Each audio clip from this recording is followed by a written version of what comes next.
The Los Angeles Kings picked up 2 big points against the Seattle Kraken. We're taking them on again, and we're going to talk about our youngest babies on today's episode of Locked On Los Angeles Kings. You are Locked On Kings, your daily podcast on the Los Angeles Kings, part of the Locked On Podcast Network, your team every day.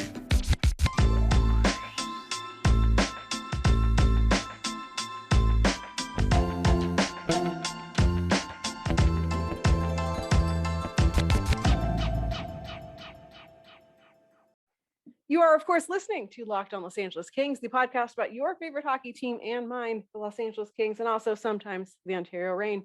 My name is Sarah Avampato, host of this show, and I'm excited to tell you that today's show is brought to you by Bet Online. Bet Online has you covered this season with more props, odds, and lines than ever before. Bet Online, it is where the game starts. So you're listening to the Daily Talk Show podcast, whatever thing, all about the Kings. And thank you for making today's show your first listen of the day, or your first listen of this moment in time when you opened your podcast app and said, I want to hear a podcast about the Kings. We're here to do that. I am joined, as is our Monday tradition, by Jay Foster from Locked On Blue Jackets / talking about the Reign / many places talking about hockey. And it is the Mini Kings Monday segment. And we actually are going to spend some time today talking about one of our favorite Mini Kings, Jordan Spence, who turned in a pretty good performance against the Seattle Kraken, where he lodged his first career NHL goal. And I figured that, I think we both figured when kind of sitting down and talking about this show, that we'd probably just spend most of the time having feelings about Jordan Spence. And so I think that we can open with that. Let's just share our feelings. I mean, I think that's what he deserves, frankly. We spent a bunch of time talking about how good he was on the Reign. And then he got called up and we both got super excited. And now he's out here scoring goals like a real adult. And, our horrible, terrible, subpar children are, I think, firmly above par this season, I think is fair to say.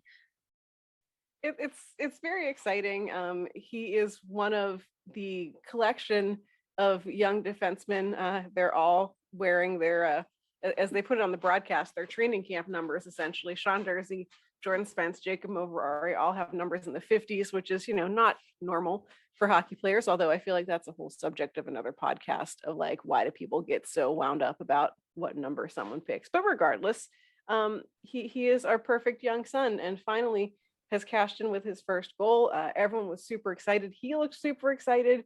He's been putting in some pretty big minutes for the Kings in these games, played just over 18 minutes in this one. And I'm just so proud of him, because this is someone who has really taken advantage of the moment, who is, no one expected him to be in the NHL this season, except for maybe I got a couple of games at the end of the year, or someone was hurt for a weekend or whatever.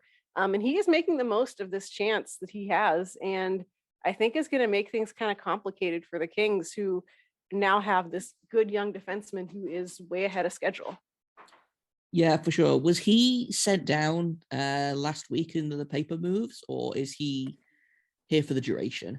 I don't remember. He was, they paper moved him to Ontario so he can go back to the Reign if when needed. Who knows? I mean, with this timetable of when anyone is going to be healthy again, he could be here for a while, given that no one seems to know. I think they said Matt Roy's close to returning, Bjorn Foot's back, Mikey Anderson's out for a while. Everyone's being super cagey about Drew Doughty, which is never good. So he could be here, but yeah, they could send him back to the Reign. He can play on the playoffs, which I think, if and when he ends up back on the Reign, this is going to be a great experience for him if he goes back to the Reign for their playoff push, to come back with this newfound confidence, NHL experience, whatever.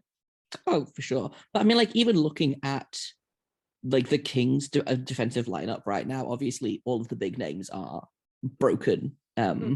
Mikey Anderson's done for the season, I'm pretty sure, or near enough. He's on long-term IR. Yeah, so he'll come back. But I would play Jordan Spence over Olumata Mm-hmm. I would play him over Jacob Moverari. No disrespect to Jacob Mm-hmm. Moverari, but I think he's not quite NHL ready yet. Although, Mm-hmm. I don't have any specific problems with him. I just think I would play Jordan Spence over him. Honestly, I might play Jordan Spence over Troy Stetcher as well, Mm-hmm. So Yeah, to me, yeah. right now, he is, I would argue, third or fourth on the defensive depth chart for the Kings right now, which is worrying, question mark, but also I think speaks to just how well he's like how much he's taken advantage of the situation and really like, well, this if this is his chance to show the Kings what he's got for the rest of the season, like I think he's done a fantastic job. Yeah, and I think that it speaks well of him. And I think, like Moverari, like you said, like he's a guy. I don't think he's ever going to be, offensively, that's not his thing. Moverari is the kind of guy where it's like, if you don't notice him playing, that's good, because that's the kind of defenseman that he is. But yeah, I think it bodes really well for the Kings and their future. And yeah, I feel like I would prioritize a guy like Spence in these coming games and in the playoffs and everything over some of these other players who aren't going to be part of the Kings' future, because you're like, oh, this guy is someone who can be on this team for a long time. Yeah, exactly. And I mean, of the defensemen that are dead right now, obviously they're trying to manage Alex Edler's minutes. Matt Roy is the only other guy that's really kind of close to being back, right? Like people are being like, oh, Drew Doughty may or may not be back soon. Right. Anderson's done for the season. So like, honestly, I don't see a problem with them keeping Spence for the rest of the season, frankly. I think the Reign are probably going to be in the playoffs longer than the Kings. Mm-hmm. So, when the Kings are eliminated, knock on wood, they can send him down then. But I genuinely don't see a problem right now with them keeping Jordan Spence on the roster for the duration. Yeah, and I think that every game, I mean, much like in the AHL, if you watched him at the beginning of the season, you were like, oh, this kid has promise, but like it's gonna be a while, right? And then his development just exponentially, like he just got so good so quick at that AHL level. And usually it takes a guys like longer to figure out that transition from junior hockey to professional. But I think you saw the same thing in his development in juniors too, of like kind of quiet for the beginning of the career, and then everything just clicks for him, and then suddenly he's winning awards and one of the best defensemen in the league or whatever. And I feel like we're seeing the same thing from him here, of okay, takes a couple games to kind of get into it, like nothing special, and then you're like, oh, this kid's pretty good. Yeah, and I think it's even more impressive that he's a defenseman as well. I always feel like it takes defensemen an extra year or so to really figure out, okay, this is how I can be effective in the AHL or the NHL or whatever. There's a reason that defensemen so rarely win Calder trophies or are really kind of recognized in the first couple of years of their career, unless they are like out of this world phenomenal. But yeah, like you say, he seems to have, I don't know whether that's a systems thing with the Reign. I don't know whether it's just like a work ethic thing from Spence. But yeah, like you said, he was like, I watched him at the start of the season and I was like, oh, okay, he's a baby, we'll give him some time. Right. And then it took him maybe a month or so. And then I realized that I was seeing his name more and more. I was noticing him on the ice more and more. And his ice time has been, blowing up on the Reign specifically. I mean, he played, and even on the Kings as well. Like I've just checked the ice time. He played 18 and a half minutes against Seattle, which I believe is second on he was third on the Kings in defense. Yeah. Ice time. Not too shabby. Yeah. Not too shabby for like what, he's 19, 20? Yeah, 20, I think. Yeah. Literally just turned 20. So yeah. So I'm delighted. I'm so glad he got his first goal, and hopefully it is one of many more to come. And I love the fact that this is now going to create a lot of questions for the Kings and Rob Blake over what are they going to do now that they have all of these young guys performing at a pretty good level. So That's exciting. We're going to talk a little bit more about Seattle. Kings play them again tonight. We'll talk about them coming up next and some other stuff on today's show. But before we get to that, let's talk about snacks, because as we're recording right now, I am currently throwing pieces of dog treats at my foster dog to keep her from, getting hangry. And if she had hands, I would think that she could throw at me maybe some pieces of Built Bars to keep me from getting too hangry, or, distracting her while she's trying to do important dog things or something. If you don't know what Built Bars are, they are delicious protein bars that taste like candy bars. They're covered in 100% chocolate. There are tons of great flavors for you to choose from, including things like coconut brownie chunk. There's some cookies and cream. There's orange. There's banana things. If you're into banana things, there's the Built Puffs, which are big, puffy marshmallow type things that are also full of protein.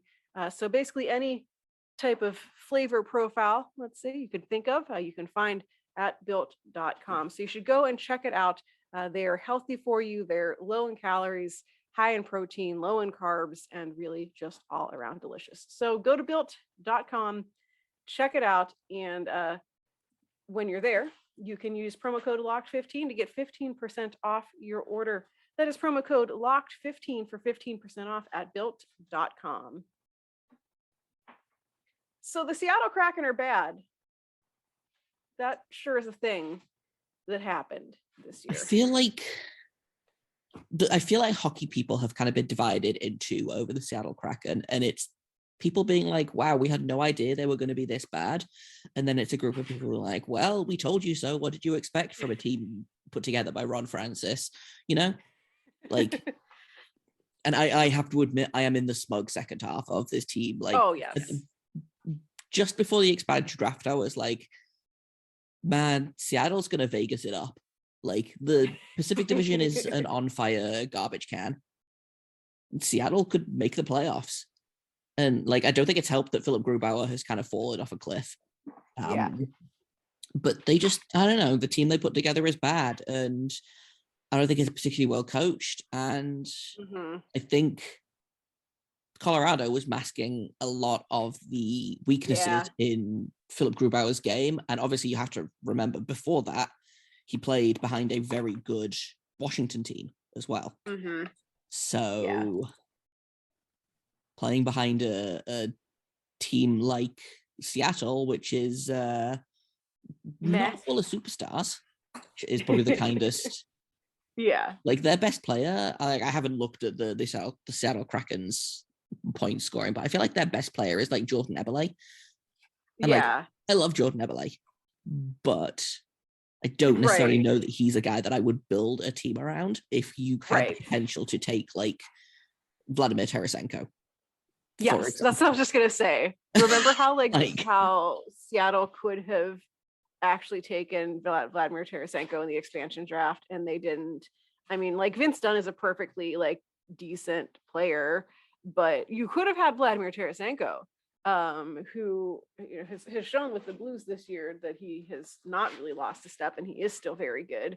And to think you could have had that on your team, and you chose not to. I feel like being like plugged into the Carolina Hurricanes fan world because of covering their AHL team. Basically all the Hurricanes people I knew, whenever they announced like Ron Francis, they were like, well, this is going to be, we can tell you how this is going to go. Right. You're going to draft Flyers really well as well. Yes. Obviously because Dave Hackstall is the coach. And they could have had literally anyone but Dave Hackstall. And I feel like all the Flyers fans I knew were like, oh no, guys. Well, and of course, since they're bad this year, they traded away all of their like useful players at the trade deadline, which is like the right move, because you don't need them because you're not playing past the end of April. I did this exercise on Locked on NHL with Jess whenever we were kind of doing our trade deadline wrap up.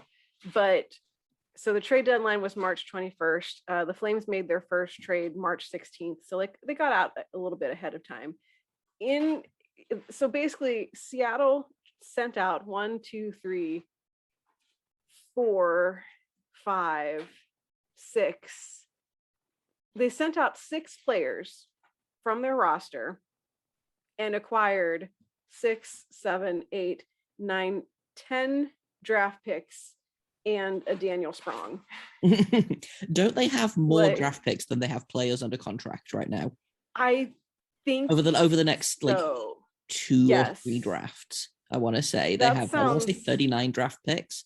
That sounds legitimate. 35 players under contract or something crazy like that. Also, because of the whole shipping out of all of their useful players, obviously Mark Giordano went. Would you like to guess who their top 3 ice time guys are? I'm gonna go with Jordan Eberle because, like we said, he's like one of the only guys who does anything.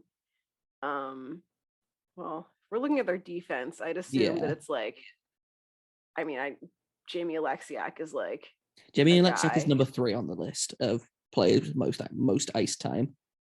Are they like running poor Adam Larson into the ground? They sure are. Adam Larson had 21 minutes and 38 seconds of ice time. And then Vince Dunn led the team at ice time, which I'm mostly okay with. Yeah, that's okay. But yeah, I was just looking and I was like, oh God, they played Jamie Alexiak for over 20 minutes. I mean, this team, he is large. He's large and he's very handsome, but I don't know if either of those things help him be good at defense. No, I mean, unless he like distracts someone with the handsomeness, I guess. But then they have Alex Wennberg on the team as well, and I feel like losing that competition every time. Oh yeah, but I mean, this should actually be their strategy. Like, they've got Alex Wennberg and Jamie Alexiak, and like I don't even know what the most of these guys look like, but it's irrelevant because like, they have Hayden Fleury, who's also like a good face. Yes. Like they have options here, and they're just trying to play hockey instead. And yeah, I feel like not working. This is where they've gone. They need to let Blue Steel it up, I think, and which like might not work when you're playing the Kings because we're just gonna send out Adrian Kempe. And true, I did not consider that. Yeah, but I mean, this is a better option for Seattle maybe than playing hockey because they're not. I am not expecting this game to go any differently than the weekend's game did with the 4-2 Kings win. And one of those goals was in like total garbage time, like literally the last 4 seconds of the game. So I'm not expecting this game to go any differently. So no, I'm not expecting anything from Seattle. Yeah, but I'm not expecting anything like impressive, really. Right. No. They're just, I mean, so the Blue Jackets played them like that was their second game of the season or something. Was the Seattle came to town, so that was before I really knew how bad this team was. And then I just watched them play, and I was like, man, what? And the annoying thing is as well, like they did all of the right things in terms of an analytics department that's like super competent, and they made all of the right choices right up until the head coach and the GM, which arguably are some of the most important people that you should be hiring. And it just because Ron Francis is going to do what Ron Francis wants. Yeah, exactly. Like a scouting department and an analytics department of hundreds of people could be saying, "Hey, draft this one guy," and he will be like, "I'm going to draft this other guy," And I don't know if this is my line of thinking because I still have residual like Doug McClain trauma from the early 2000s of the Blue Jackets, but like just. Man. Yeah. Well, it's like, you could have given Dean Lombardi any sort of analytical genius person in the world, and Dean Lombardi still would have been like, but look at this boy, he's 6'6". But look at Keith Yandel. Oh gosh, yeah, exactly. Like, here's my binder on Keith Yandel. And like, I feel like it's the same vibe of like, well, thank you for the information, but this boy is large. Done. Yeah.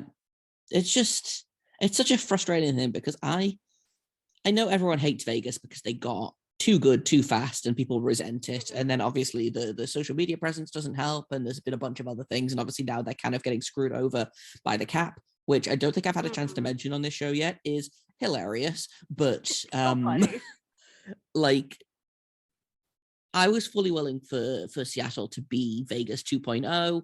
I was on board with their logo, their jersey, their analytics, and then the expansion draft rolls around, and I was like, well, poop. Just baffling choices. That being said, if Seattle was good this season, I would have also been mad about it because, again, residual Blue Jackets trauma. There's no easy way. Like, yeah, I mean, also the fact that like half of the people Seattle traded, like, well, I like the joke on Twitter that was like, they know there's not a second expansion draft, right? And then they also kept trading players back to like Mason Appleton came from Winnipeg in the expansion draft, and they traded him back to Winnipeg. God, I forgot about that. I think he's the fourth or fifth player that they gave back to the original team. Yeah. Because they didn't even give Gavin Bayreuther back to the Blue Jackets. He was a UFA, so he just signed with the Blue Jackets again. Yeah. Obviously, they gave Vitek Vanacek back after picking him up for nothing. And then which in hindsight, maybe they should have kept Vanacek instead of paying $1 million bajillion for Philip Grubauer. Nathan Bastian went back to his original team as well. They put him on waivers. I feel like there's one other guy that I'm forgetting, but like they keep giving guys back, and it's extremely like, if you don't want him, why did you pick him in the first place? Right. I mean, I'm glad they instead of giving Curtis McDermott back, they gave him to Colorado, which is still funny. Did you see he scored a goal the other night, by the way? Yes. I mean, listen, if Colorado wins the Stanley Cup, which I have been predicting for 4 years now, and they've failed me every year, but if we have Stanley Cup champion Curtis McDermott, I don't know what I'm going to do with myself. It's going to be really funny. Yes. I hope he wins the Conn Smythe or whatever. God, can you imagine? Game 7 just punches Nikita Kucherov in the face or something. I don't know, or Tony DeAngelo or something. That would actually be really funny. I have no particular feelings about Nikita Kucherov one way or the other, but Curtis McDermott punching Tony DeAngelo in the face. I feel like the hockey really world deserves this. Just at large. I'd like to manifest this. Yes. If I can't manifest the Kings somehow, getting out of the first round, this is what I want to see happen. Yeah, we deserve this. And Locked on Kings listeners, you heard it here first. We deserve it. I love it. Well, we're going to wrap up this show today with some other things that maybe we deserve. It's a fun question that I saw floating around on Twitter that I think that we should spend some time with. So we're going to finish the show with that. So there was a question on the Horrible Bird app that someone put out in the midst of all of the Vegas. This is actually the point in time where we can make fun of Vegas for their Evgeny Dadonov nonsense, because the whole thing came out where they tried to trade him to the Ducks, and then it turned out his no trade thing said, no, please don't send me to the Ducks, and all of that drama. And very funny. And of course, spite wins all, though, because now he is still on Vegas, and now he is winning. He's scored 4 goals in 4 games or something. He's really turned it on. He must be a bigger person than I am, because if I was him, I would be scoring own goals. Yes. If Vegas tried to get rid of me, and then turned out it was oh, actually, I guess we have to take you back now. I would I would shoot every single puck at. Right, you're oh, at the goal. Look at that deflection. Own goals. I would my bad. Crush my own players, because I am powered entirely by spite, pettiness, and guilt bars. Right, what's that? Oops, just high sticked you, Jonathan Marchessault. So sorry, my bad. Didn't see you there. Oops. Yeah, sorry about it. But so the question came out on Twitter, which I found really funny. And in full disclosure, I have not actually thought further about this question than when I first saw it. but I think it's a good discussion topic to wrap up today's show, which is if you had to put together your own no trade clause, where would you refuse to go to? How many teams am I allowed? I mean, as many as you like. I feel like some guys have like, you can only send me to these 3 teams. I feel like 10 was like the general. I think that was like Dadanov's list was 10. Yeah, I feel like 10 that's is fair. standard. That's like the normal. Yeah. I don't know if I have 10 teams that I feel that strongly about. Chicago is at the top Yeah. of my list. Yeah. Pittsburgh is also at the top of my list. The Dallas Stars, for reasons of irrational hatred. I feel like listeners maybe don't know this. Like, I don't know why I hate the Dallas Stars. I just do. You just do. I just That's do. fine. They're bad. I don't Yeah. like them. I don't like anyone on their team. Don't send me there. Yeah. I feel like all of the Canadian teams are out, either because the media is the worst, Horrible. Toronto, Yeah. or the weather is almost as bad as the media. Vancouver would be nice. I don't think I would hate Vancouver, but the other 6 teams are either terrible weather, I don't speak or just French, terrible. Yeah. horrible media, or the Senators. So yeah, that's pretty fair. I feel like the one that like always pops up on, for justifiable hockey reasons, everyone's always like, I would refuse to go to Arizona, which is totally legit. Like, they're going to be playing in a college stadium next year that seats 5,000 people. It's not a great experience. They forgot to pay their taxes, whatever. But I'm like, yeah, but you if get to you live in wanna go Arizona. somewhere, right? You get to live. I mean, aside from the fact that like you might end up with like a scorpion in your home or something, which is some grade A level BS nonsense. Like, you live in Phoenix. It's you're there in like the winter basically, so you're not even there when it's like 130 degrees. No one's going to pay attention to you because you're on the Coyotes. You can Phil Kessel it up and just like play hockey and then do whatever you want for the rest of the day. So I feel like I wouldn't really object to going to Arizona. Like, No, Arizona's high on my list. I love Mexican food. Like, yeah. Oh, there's so much I good love the food there. sun. I don't like mountains. And I feel like Arizona's pretty flat. So yeah, pretty fair. That's pretty high on my list. And then, obviously there's the teams like, I have connections to the Bay Area. So San Jose would be high on my list. Columbus, obviously high on my list for reasons of loving both the team and the city. The annoying one is Chicago, though, because I love the city of Chicago so much. Maybe I can get traded to Carolina and then just request to play in the AHL. Yeah. That's I think that's a fair compromise. Yeah, like I'm not going to be in the NHL anyway. Maybe I could go warm the bench in the Rosemont area. It's fine. And I get to live in Chicago and I also have to play for the Blackhawks. Win-win. Yeah. It's all gravy. I feel like Buffalo would be on mine. Like, even if Buffalo were good, I've been to Buffalo. I don't need to go back. That's fair, I guess. I have not been to Buffalo, cold. but it's so cold. The team is bad. The arena is ancient. The team is bad. It's cold. Like, also Buffalo's like claim to fame is like buffalo wings, and I don't like them. And I had a traumatic experience once in the Buffalo airport. I had a layover there and they were doing construction. And so literally the only restaurants that were open were places that solely served buffalo wings. I couldn't even have gotten like plain chicken strips or something. It was like, here's our 45 different buffalo hot sauce things. And I was like, I don't want any of those. It was bad. Buffalo does have a good like craft beer scene. Like the one time that I was there, I was like, I was very excited to find like a cool like craft brewery that had like, it was like apple cinnamon beer. That was really good. But like, no, I would not go to Buffalo. I feel like I wouldn't go to Philly either.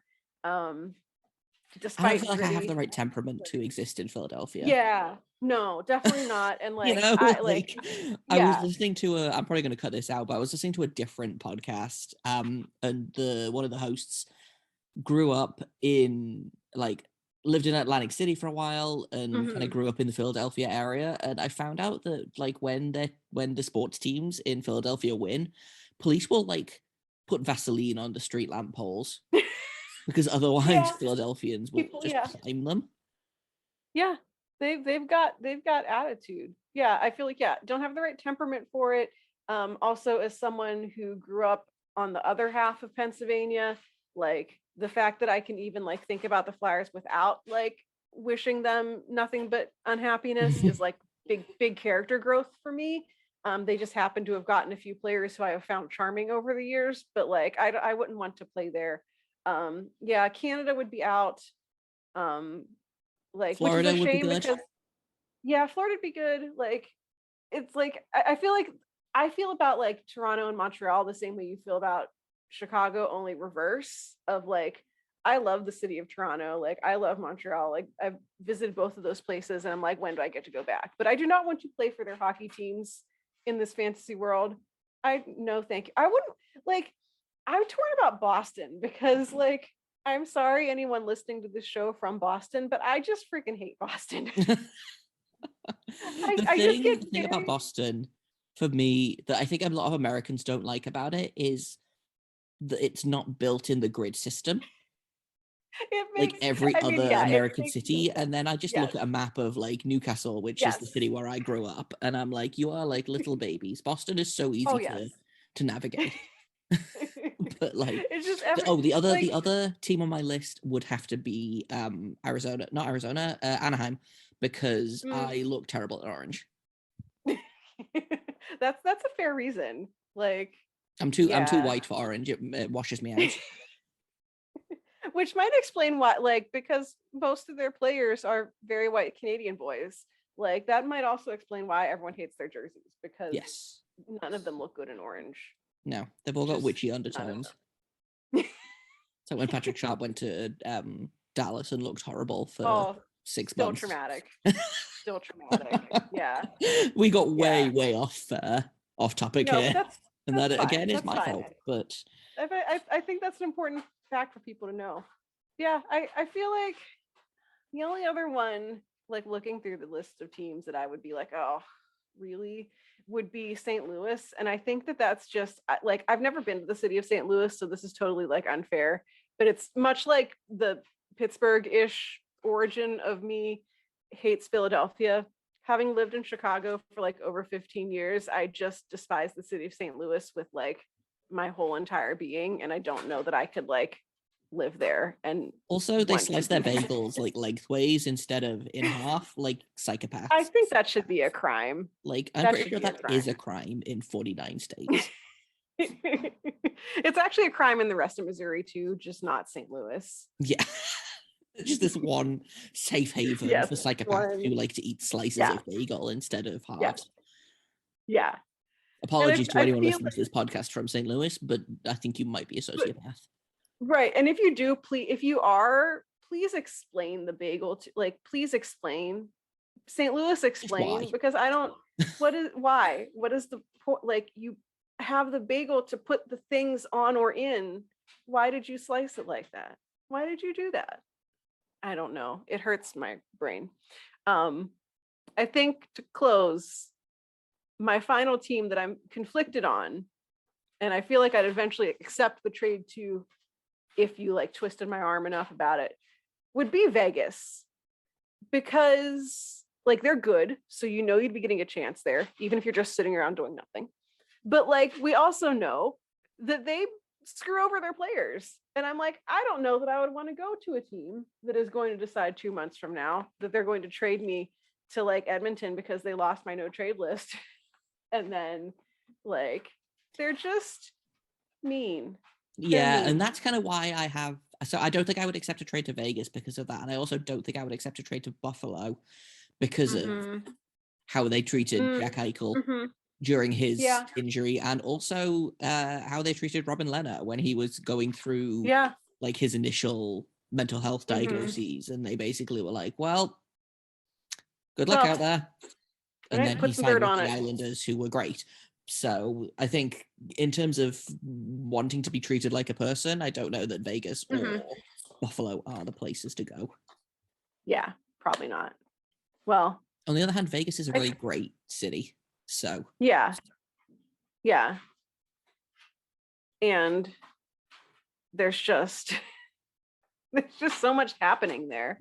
And less scorpions than Arizona, I feel like. Yes, way less scorpions. Yeah, that's very, very crucial, is scorpions per capita. I want a low ratio of scorpions to me. Yes. I would prefer no scorpions. But, in general, I think that's a good life strategy. No scorpions, please. Excellent. I think that is the tagline of today's show. No scorpions, please. I think we learned a lot about ourselves, listeners. I think if you're out there and you want to tell me what teams you would not want to be traded to, I would love to hear that. You can tweet them at me at Right Said Sarah or at Locked on LA Kings, which is the show's slightly more saner Twitter social media communication aside from my own Twitter. But I'd love to know where you don't want to end up, because I think it's funny. Jay, where can folks find you and all of your exciting goings on? So you can find all of my stuff about the Ontario Reign over at FPH Reign on Twitter. You can find my written work over at fieldpasshockey.com. You can find me over at _ Jacob Foster, where you will find dog pictures and Star Wars opinions mixed in, and also hummus recipes mixed in with yelling about the men on knife shoes. And I think that's it. Oh, and you can find Locked on Blue Jackets wherever you get Locked on Los Angeles Kings. And again, I cannot stress this enough, do not recommend caring about the Columbus Blue Jackets, but if you would like to, you can find me over at LO_ Blue Jackets. I think that's a good life lesson. So that's it for this week's edition of Mini Kings Monday, where we actually did talk about some Mini Kings. Jay will be back probably next Monday as we continue to have completely absurd shows. This show, of course, is here all week long. We'll be checking in tomorrow to see what the Kings do against Seattle and what the picture looks like in the latest edition of the NHL standings. That is it for today. Thank you so much for tuning in. Make sure you're subscribed to the show.